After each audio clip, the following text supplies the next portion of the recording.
G'day City Skylines fans, we're back with another feature highlight number 11 this week, which is Citizen Simulation and Lifepath. And in the previous Dev Diaries, we've been hearing a lot about how a lot of what we do when we're managing the city revolves around citizen happiness. So today we get to see, in terms of the citizen simulation and their life path, how that happiness can be affected. Things like age groups, life path, chirpers making a comeback, which we get a little bit more detail on, education, employment, criminal behaviour, which is quite interesting. Can't wait to dive into that a little bit deeper, and leisure and tourism. So let's take a more detailed look. Just like in previous weeks, the Dev Diary itself has so much more detail than the video, so definitely make sure you check out both. Both of those links are in the description below. But we just take a look a little bit deeper into how the people that are populating our cities, what their lives, their choices, and everything that they do on a daily basis, how that impacts how we manage a city. We've seen from the previous Dev Diaries that there's a lot more management to this game, and we get an insight into that when we look at the citizen simulation. Citizens are the bread and butter of our cities. Without them, we don't have a city. They're residents in the houses, their workforce in the industrial and commercial and office zones, their customers in the commercial zones, so they underpin and integrate with absolutely everything we do. We also now know that they're going to go to work, they're going to go to school, they'll shop, they'll sleep, they'll study, so much more than we get in the current game. This time around they're going to commit crimes as well, and it even says they're going to try escaping the crime scene, which is crazy. We also see today that citizens can own pets, and although they're purely cosmetic, the Dev Diary says, they do add a nice flavour to the city. As we've learned from previous Dev Diaries, citizen happiness is paramount. Everything we do revolves around it.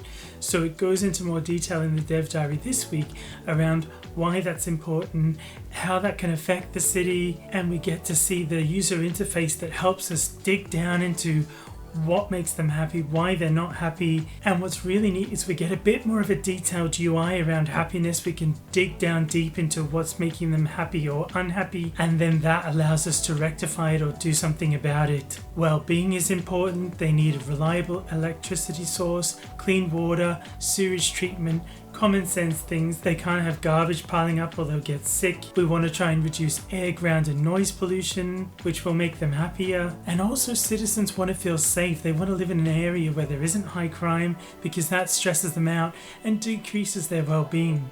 There's also a new info panel for health as well, so we can dig down and understand what's going on with them.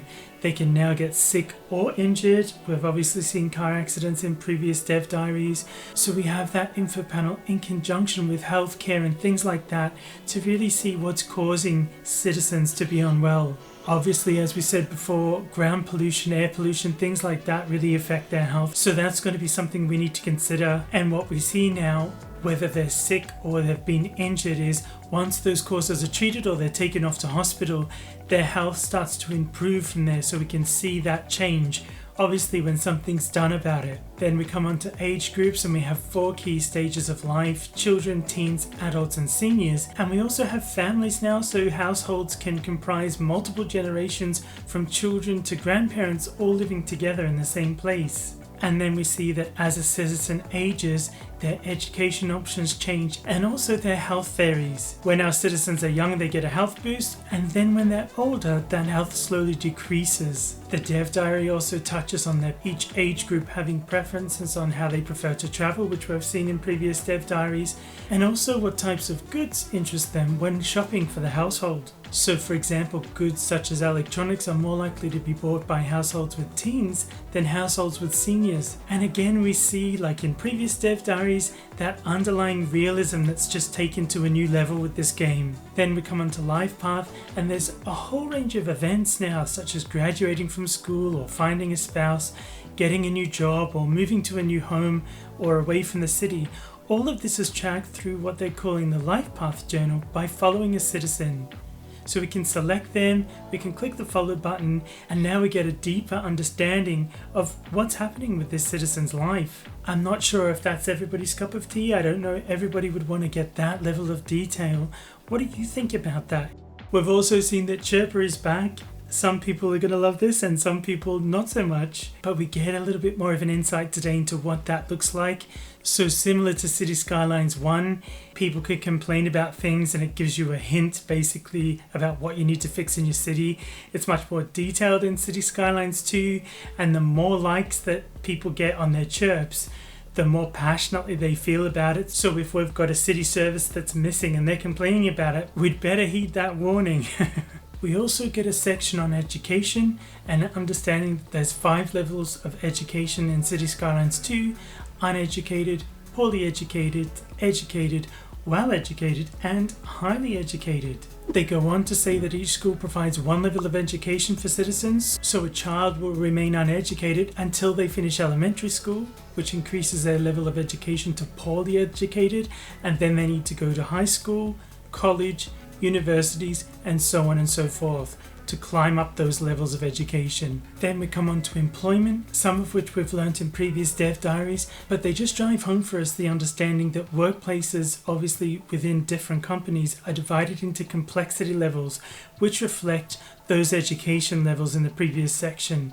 In order for our buildings to level up, we need the right people with the right education levels employed. They also talk about work efficiency and how the employee education level represents their capacity to work in different jobs and positions. Higher educated employees are also more efficient in their work, and thus they have a more significant influence on a company's efficiency as well as its production output. However, I still do think this is going to be like City Skylines 1 in that we need a mix of those education levels. We can't just get everybody highly educated, because there will be jobs out there in our city that we build that will require lower education levels than the really high ones. Then we come on to criminal behaviour, and this one, like some of the other stuff in previous dev diaries, has blown my mind. So they talk about citizens and how they can become criminals. They're tying it back to their well-being. If their well-being is low, then when that happens, a citizen can commit a crime or will commit a crime to earn income by first selecting the target of their criminal activity. The target is a building where the robbery takes place, and it's selected by comparing the buildings in the city and their crime probability values. So it's all interwoven like that, which I've said before, the level of realism is next level, honestly. They'll travel to the building, commit the crime, and then leave. And when the crime takes place, an alarm is triggered and alerts the police station, but there is a small delay before the patrol car is sent to the crime scene.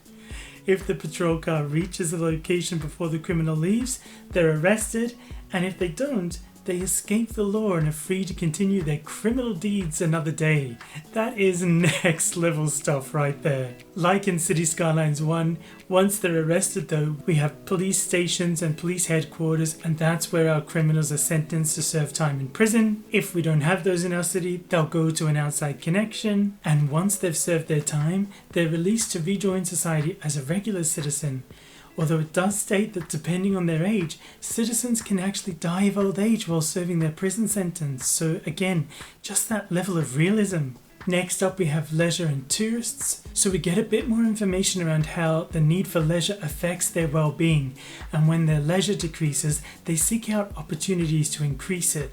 Obviously, by doing that, it depends what's close to them and what's not, and then we use those pathfinding costs to find different locations and how they travel to those spots around the city. We have tourists as well, and they stay in a local hotel while in the city and make choices daily whether to visit one or more of the city's attractions and commercial areas, or just to stay at the hotel. Obviously, the city's attractiveness value determines how many tourists are drawn to the city, and this value can be increased by building parks and various other attractions such as landmarks. We get an insight into the leisure types and how city recreation includes indoor and outdoor recreation possibilities in the form of tourist attractions and landmarks, parks, plazas, and various sports venues, such as a tennis court, soccer field, or community pool. We have commercial recreation, which includes commercial zones, so tourists can go shopping and spend time in the malls and things like that. And then citizens can also gain leisure from entertainment, so visiting local bars, eating fancy meals at the local restaurants, things like that. So it's great to see there's many options when it comes to leisure. There's different ways we can provide that for our citizens and our tourists, which is really good. It's not just kind of one type, or maybe putting a park down. It's more detailed than that. There's more to it, which I like to see. Then the last part of the Dev Diary is around citizen conditions and how events can cause those conditions, and it's all visible on the citizens info panel. There's no direct way to remove those conditions from the citizens, but we can use that to investigate the causes, and through our city management we can help the overall situation. So we might not be able to help that individual, but by implementing some form of strategy, depending on what it is, sickness, add some more healthcare options, things like that, we can do something to change that for our citizens on a more broader scale.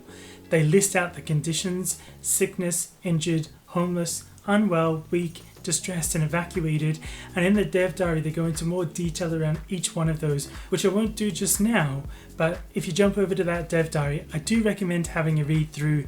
Lots of detail, it's great, it gives you such a good insight.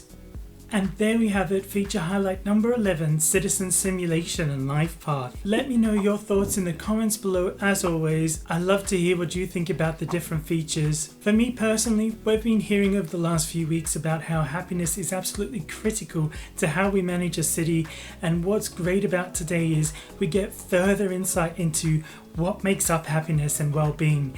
What is a citizen simulation? What's their life path? What can we do to influence that positively and make a change in our city to make people happier? As always, thanks for watching, and I'll catch you on the next video.